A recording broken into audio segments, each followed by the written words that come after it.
Angel Rashad Milligan rolling out. That's a good question.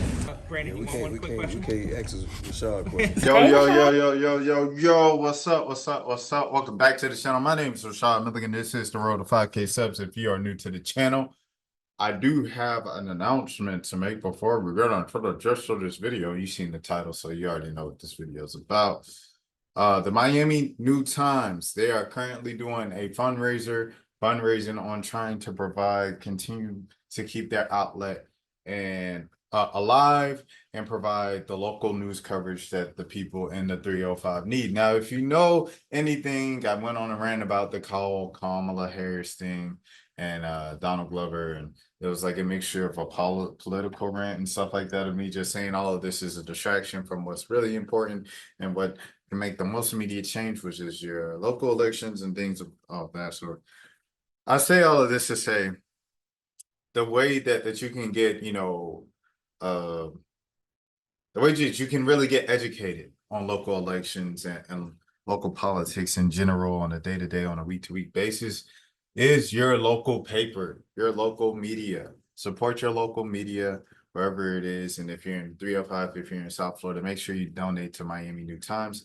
They reached out to me and asked me to donate through my promotional email, which is rashadmilliganbooking@gmail.com. If you have any promotions or want to talk any business, talk shop, things of that sort, you can hit me up at rashadmilliganbooking@gmail.com. Now that we got that business out the way, let's get to some basketball before we get to what this video is about. So, a bittersweet. So we're gonna go half and half. First, we're gonna go congratulations. Congratulations, Team USA, on your medal finish in Paris for the 3v3. Ryan Howard, Atlanta, representing the ATL, and of course, Sierra Kahambi, Montani, representing the area as well, and Marietta, Georgia, bringing back a medal and adding to the medal count for Team USA in the overall medal count for the 2024 Olympics. Salute, salute, salute. The bad news is it wasn't enough. You guys lost. You guys lost, and so did the men. The men and the women, shame on you for losing in the 3v3. As you guys saw from Jimmer for that, he was saying we worked so hard. We worked our way up through the qualification process to become the #1 ranked team in the world. And it just wasn't enough. I got hurt at the wrong time, and I can't believe it. And I'm sorry for letting all the fans down. It's going to take me 6 months to recover. Smooth, fast prayers up to Jimmer for that. Prayer hands in the chat for Jimmer for that, man. One of my favorite college basketball players of all time. Jimmer and Steph Curry, like that was the time I was in like middle school, high school. So I'm just, it used to be the Curry, and then I was like in 8th grade then. And then in high school, it was Jimmer for that. I was in like 10th grade. We used to be at the park. Jimmer Range. So that's my guy. That's one of my guys, man. So hate to see him go out like that. But at the end of the day, Team USA did not get it done on the men's or the women's side. And I know you guys can say, like, okay, they weren't the favorites in 3v3 is a different game, and there were so many things of that sort. I get it. But at the same time, at the general basketball or the level of talent, the USA had it. And you can say, oh, they didn't have enough time to prepare. Look at the 5v5 team.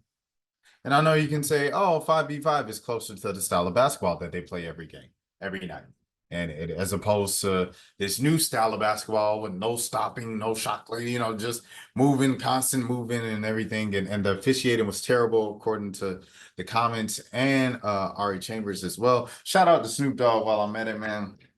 Shout out to the big homie, Uncle Snoop, making reportedly $500,000 a day at the Olympics. What are we talking about here? There's money and then there's money. There's money and then there's money. And Snoop right now is getting money. Also bought back Death Row Records, I believe. He's like the owner of that. And then I believe he's also in partnership with Master P to own No Limit Records. So he has some type of thing with No Limit Records as well, which in turn with Master P, of course, turned into a little collab with Rap Snacks. You know how Master P does it. Got everything. Shout out Master P, man. Shout out P. If you want to watch my interview with P, you can watch it on this channel. Speaking of on this channel, a few months ago, I believe it was during the Super Bowl, I was in Vegas, and I was recording from my hotel room, and I just ran in and ran out real quick. It was the entire Playboy Cardi situation. I said, leave Adin Ross alone. And I said, he's a good man. I met him before, and he's a good man very shortly. I don't know him, but I did meet him really quickly. And for him, as a stranger, to speak life into me the way that he did in my career and just my ambitions and my pursuits and my dreams and hopes and aspirations, I really respected him for that. With that being said, Adin Ross, what are you doing, man? It's so easy, and this is a thing because it's very easy to this video. Obviously, I just feel like it's such low hanging fruit. It's so easy. It's so surface level to just grab onto and say something and be bad Adin, stupid Adin, or something. It is very easy to do that.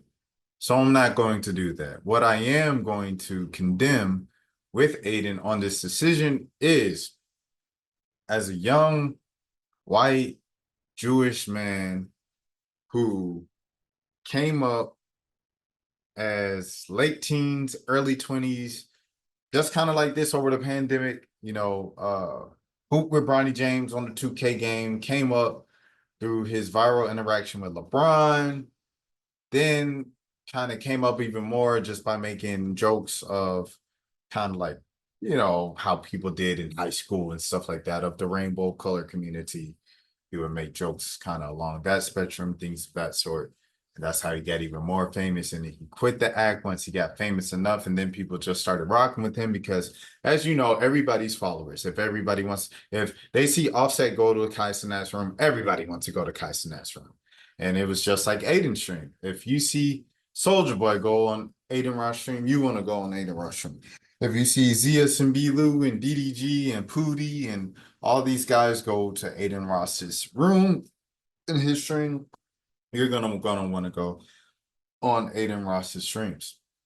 So, with that being said, Adin built a lot of his platform on the backs and kind of the talents, the name, image, and likeness of Black people, Black entertainers, Black musicians, Black athletes, all of these things, even to this day.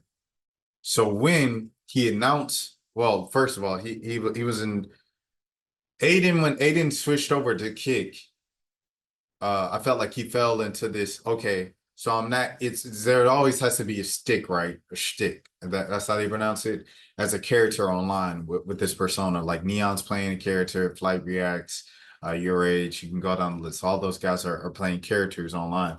Like even me, like I put on a bit of a mask to kind of protect myself when I'm on YouTube and things of that sort.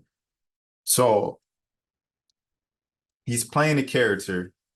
And since he dropped, like I said, the jokes that are kind of playing off of the rainbow community, then he goes to, okay, I'm going to be the edgy young kid on the internet who like believes TikTok conspiracy theories that just pop up on my explore page because I'm too lazy to go do the research myself and actually read or actually look up something and look for a second and third source and talk to people. I'm just gonna run with what I saw on TikTok that told me that everything I've been told is a lie. The sky is not blue, and cows are floating in the universe and space. And don't think that what we've been told is good is always good. And what is in the milk is not calcium. And then you run around and then you tell your friends, "Hey, man, I know everything, and this is all a scam. This is all a lie." It might be acceptable or cool to do that once you come into your own and you first browse the internet and say maybe high school as a teenager. We all have stages, right? Or like if you're at least like a young type of below a certain age and you've been on the internet growing up and stuff like that, you probably had that type of stage where you just watched a conspiracy theory video, and your whole mindset just shifted. You totally believe these conspiracies. As a older young man, believe Adin's like 22 now, 22, maybe even 21, especially with a platform influencer with millions of followers. Now that is his shtick, to just go against the grain of whatever is popular, to go viral for click farming. So he's gonna say free Tory Lanez. He's gonna say vote for Donald Trump. He's gonna say, you know, I don't know. He's gonna go against free Palestine and say like, he shouldn't have bombed, attacked the Hamas shouldn't have attacked. You know what I'm saying? He's just gonna say whatever is the opposite of what everybody or a large amount of people online are saying. Whatever is popular, he's gonna say the opposite to look edgy, cool, or if just clickbait, farm bait, all of those things.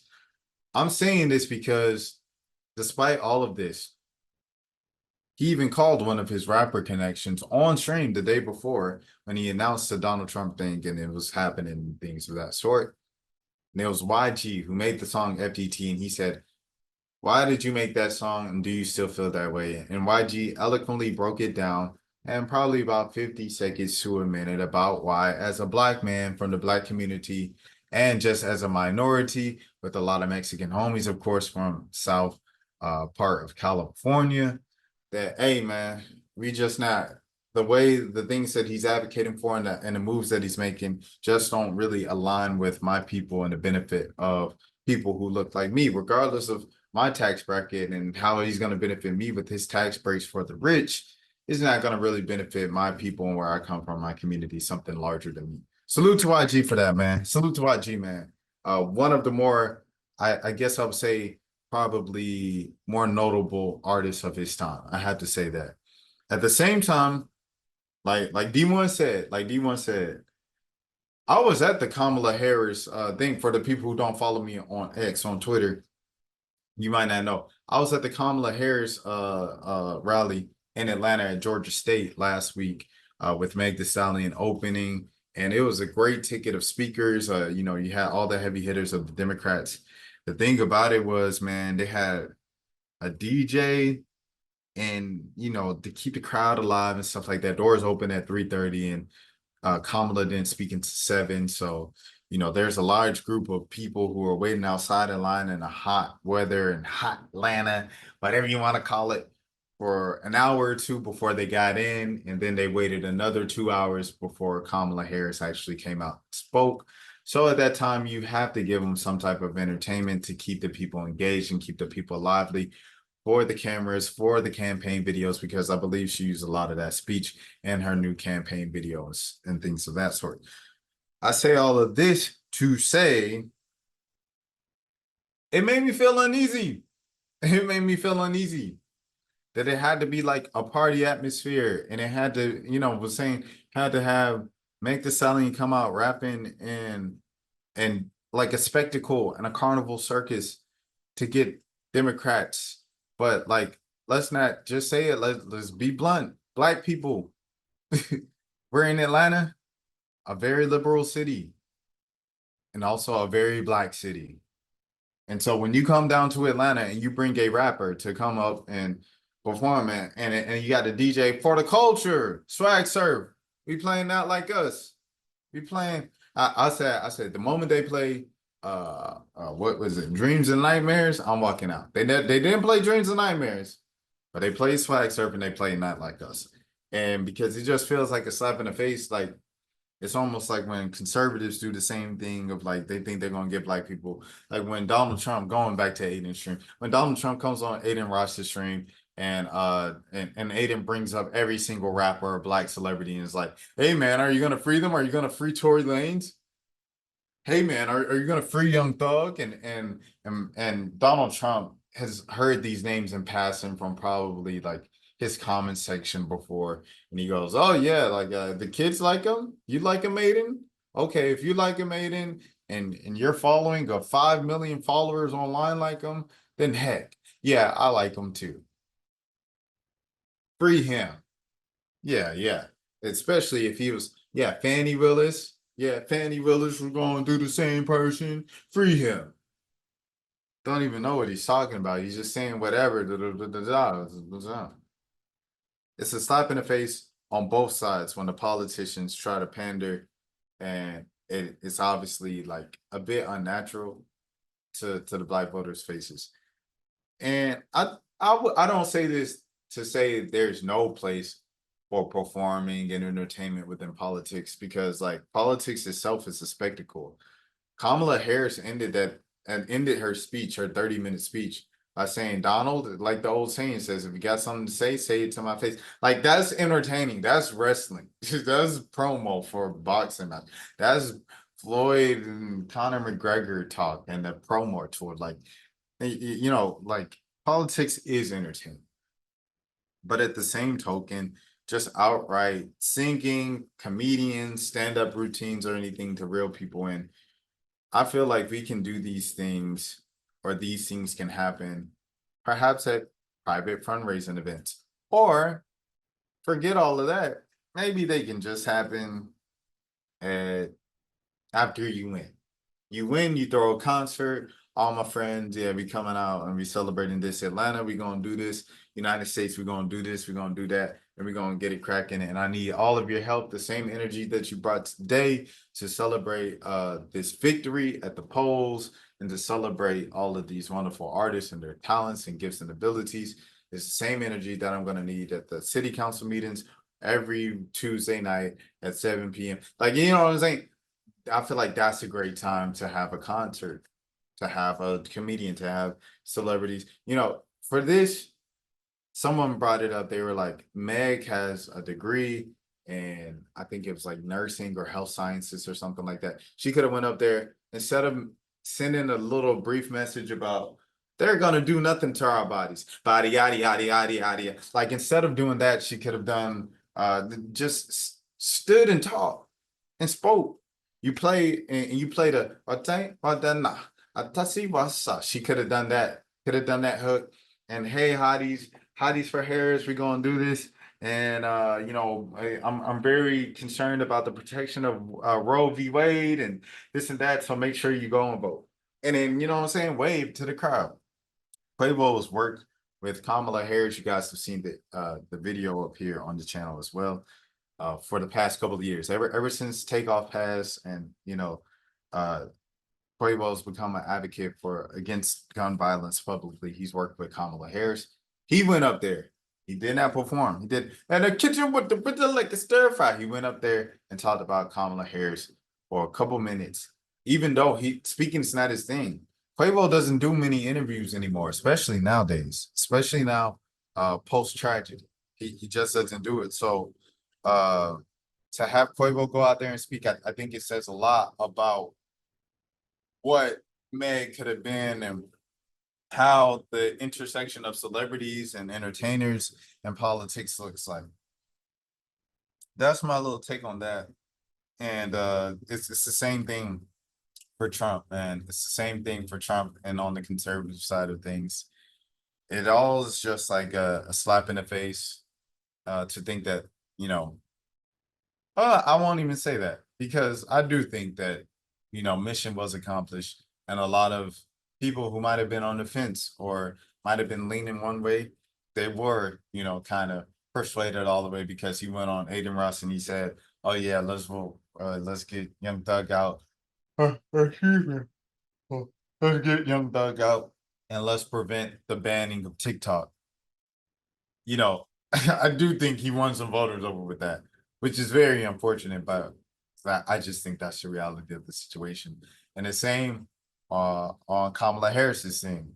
Kamala Harris might have said, "Walk it like I talk it," or the "say it to my face," or "we're not going back." Something catchy that caught on, and someone was like, "That's cool, man."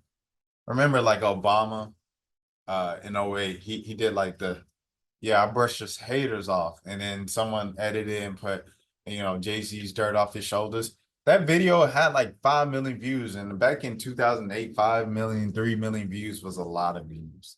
It was before everything had a minimum of 100,000 views to be considered viral and a big hit. So yeah, there are little things that persuade middle America or people who just aren't as politically or news inclined to go one way or the other.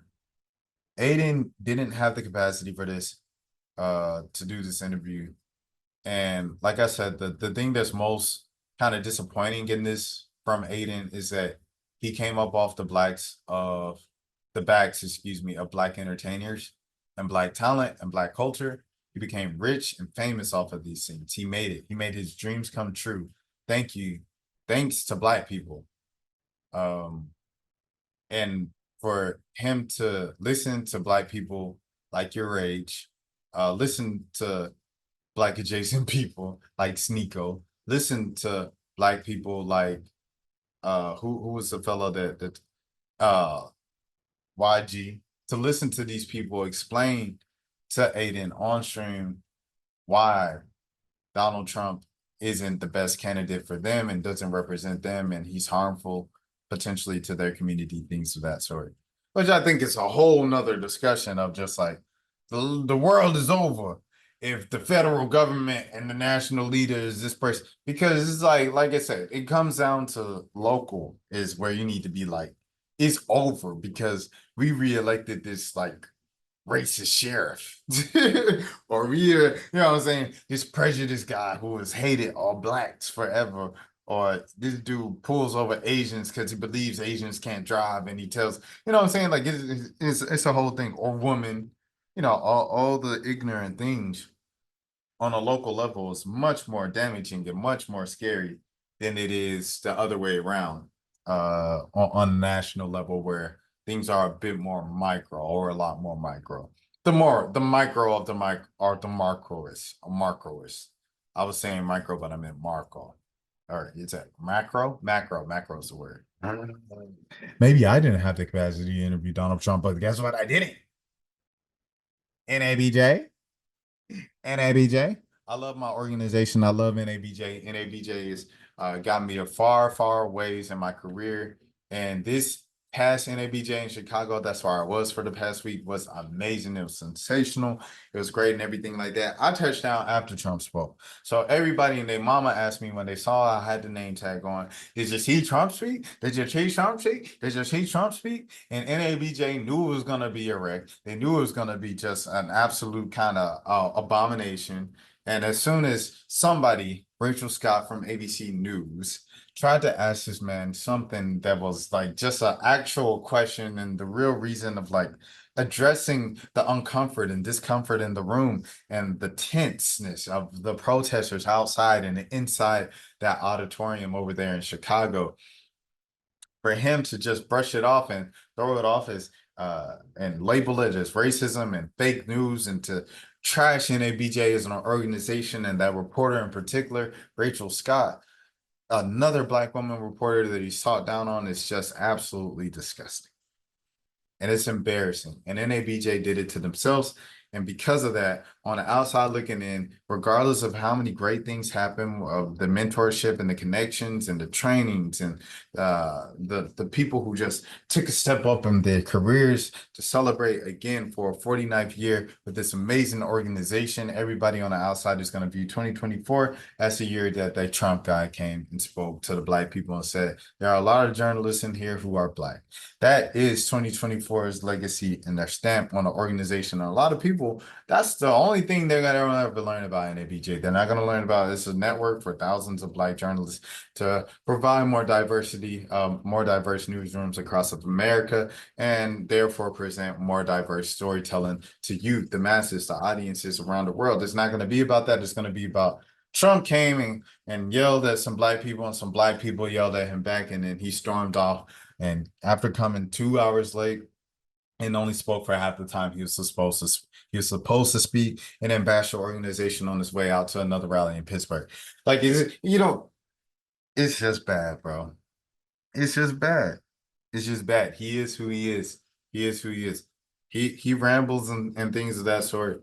And Kamala sticks to the script, and she's been saying the same thing for the past couple of weeks. She's only been running for 2 weeks. She's been saying the same thing, but it's all a circus. It's all a circus show. Like I said, don't let any of that deter you still from voting, because the ballot includes so many other things other than president. And I want you guys to be informed on these things and to look it up.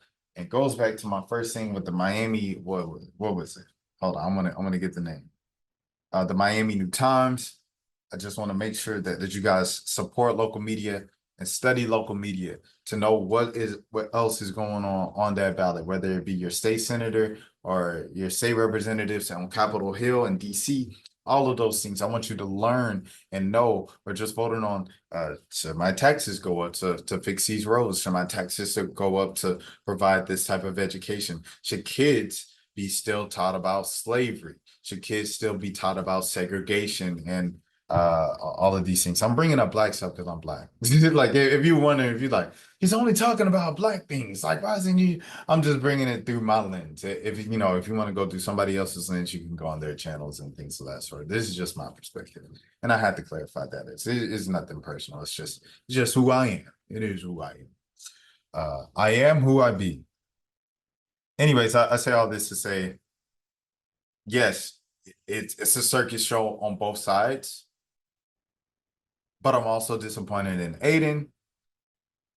A bit disappointed in Democrats for the whole DJ and the Meg the Stallion thing.